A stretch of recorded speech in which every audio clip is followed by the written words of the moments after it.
Indonesia merupakan negara demokrasi terbesar ketiga di dunia.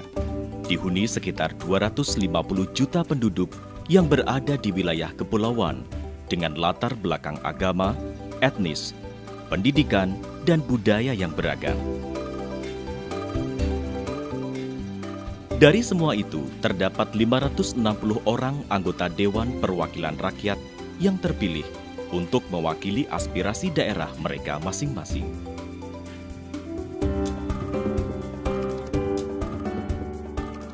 Tentu tidak mudah menjalankan fungsi representasi yang menjadi tonggak demokrasi berkualitas.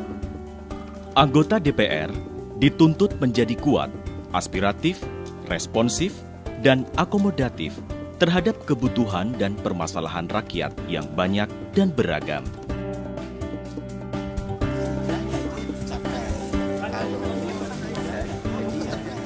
Di tengah tantangan ini, sejumlah anggota DPR terbukti berhasil memberikan solusi atas permasalahan yang dihadapi konstituen di daerah pemilihannya.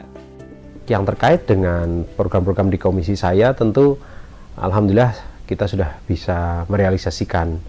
Paling tidak misalkan untuk infrastruktur pedesaan melalui program PPIP sudah lebih dari 170 desa yang kita bantu.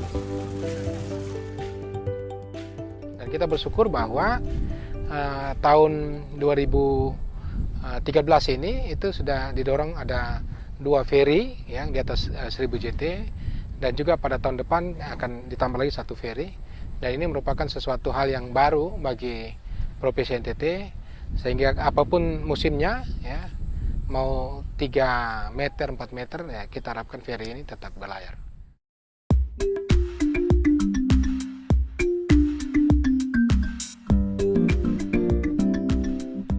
Bagaimana semua keberhasilan itu dapat dicapai? Yang pertama, ya mencoba untuk mengatur agenda jadwal kita. Yang kedua, mengumpulkan berkaitan isu-isu yang nantinya kita akan diskusikan bersama dengan masyarakat. Yang ketiga, memfasilitasi kegiatan-kegiatan kita di lapangan, ya, menjembatani, mengkoordinasikan baik dengan masyarakat, baik dengan pemerintah daerah, maupun dengan semua komponen yang nanti kita akan ketemu.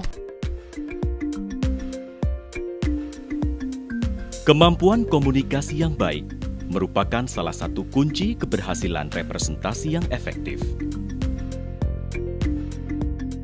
Anggota DPR dapat memanfaatkan beragam media untuk berkomunikasi dan menampung aspirasi rakyat, seperti media massa dan media sosial. Namun, kunjungan ke daerah pemilihan secara langsung tetap menjadi cara paling efektif untuk anggota DPR lebih mengenal konstituennya. Saya reses itu bukan hanya melakukan hal yang sifatnya seremonial dengan pertemuan dengan banyak massa, tidak selalu seperti itu. Tapi saya justru datangi langsung ke masyarakat. Kalau kita datang sendiri, mereka lebih leluasa berbicara, mereka lebih leluasa menyampaikan banyak hal begitu. Hampir tiap minggu saya turun karena nggak mungkin kalau mengandalkan reses saja ya. Dan hampir 2 minggu sekali lah saya turun, bisa dipastikan itu. Dan kerja-kerja komunikasi politik itu nggak bisa hanya mengikuti jadwal yang formal, tapi sesuai kebutuhan, responsif. Mbak, ini ada kasus ini, bisa turun nggak? Ya gitu, saya harus turun.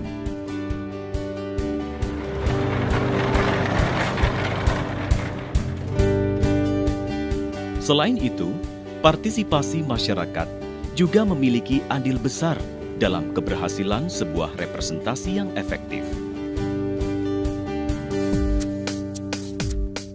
Pada saat kunjungan anggota DPR ke daerah pemilihannya, masyarakat dapat menyampaikan aspirasi mengenai isu yang menjadi perhatian mereka. Dan ini alhamdulillah kokoh ya, bagus ya. Kokoh, ini 5 tahun saya jamin masih kuat, Mas. Agar aspirasi lebih mudah dipahami oleh anggota DPR, masyarakat sebaiknya menyiapkan data dan informasi yang akurat. Untuk itu, masyarakat dapat bekerja sama dengan universitas, organisasi masyarakat, atau media yang ada di daerahnya. peran kita sebetulnya lebih banyak bagaimana memfasilitasi, bagaimana membuat komunitas itu ngerti, konstituen itu mengerti bahwa anggota dewan adalah wakil mereka. Kemudian juga kita mencoba membangun mereka bagaimana melakukan analisa sosial, melakukan pemetaan, menyusun data, artinya bicara data itu kondisinya seperti apa di wilayahnya, apa permasalahan yang mereka hadapi. Ketika mereka sudah mempunyai data persoalan, mereka akan melakukan advokasi terhadap pengambil kebijakan, baik itu dengan anggota dewan yang ada di lokal daerah maupun yang ada di pusat. Selain bertemu dengan anggota DPR secara langsung, masyarakat juga dapat menyampaikan aspirasinya melalui rumah aspirasi, surat, SMS, atau email kepada anggota DPR. Bila isu yang disampaikan adalah isu nasional, masyarakat dapat menyalurkan aspirasi melalui pengaduan online DPR, SMS aspirasi DPR, email, surat ke komisi terkait, atau datang langsung ke gedung DPR di Senayan.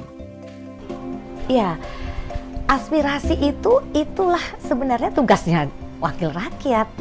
Jadi tugasnya wakil rakyat yang memang harus menerima aspirasi, kemudian menindaklanjuti, memperjuangkan. Aspirasi tersebut akan disampaikan oleh anggota DPR kepada komisi atau kementerian terkait. Bisa juga pada pemerintah atau dinas terkait di daerah. Anggota DPR juga dapat bekerja langsung, mencari solusi dengan berkolaborasi dengan berbagai pihak seperti universitas, lembaga penelitian, organisasi masyarakat, asosiasi profesi, dan media. Alhamdulillah setelah kedatangan Pak Teguh Juwarno, jalannya ada perubahan, sudah diperbaiki. Nah dulu daerah sini nih becek banget, sulit dilewati kalau hujan. Keberhasilan anggota DPR dalam menyerap dan menindaklanjuti aspirasi masyarakat akan sangat berdampak pada perbaikan kebijakan, kualitas kinerja pemerintah, dan peningkatan kesejahteraan masyarakat. Oleh sebab itu, anggota DPR bersama dengan masyarakat harus saling mendukung dan membangun komunikasi yang baik demi terwujudnya representasi yang efektif.